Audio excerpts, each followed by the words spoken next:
இங்க பாருங்க, இந்த உயர் மின்னழுத்த கம்பி இந்த பாருங்க, இங்க பாருங்க, குடியிருப்பு பகுதி சின்ன குழந்தைகள்லாம் வந்து இருக்காங்க, சின்ன குழந்தைகள்லாம் விளையாடுறாங்க. இந்த கையை வச்சு தொடுற தூரத்தில் உயர் மின்னழுத்த கம்பி. ஏற்கனவே இந்த பகுதியில் மின்சாரம் தாக்கி 2-3 பேர் இறந்துருக்காங்க. என்ன ஆச்சு, என்ன செய்கிறீங்க? சட்டமன்ற உறுப்பினராக இருந்து என்ன பண்றீங்க? ஒரு நாள் ஆகுமா இந்த கம்பியை மாற்றி அமைக்கிறதுக்கு? ஒரு நாள் ஆகுமா?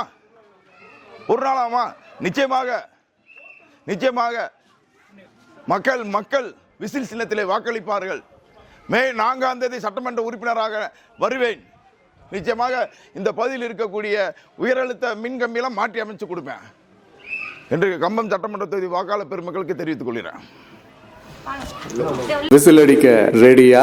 கம்பம் திரு PLA ஜெகநாத் மிஸ்ரா. நம்மளுடைய வெற்றி சின்னம் விசில்.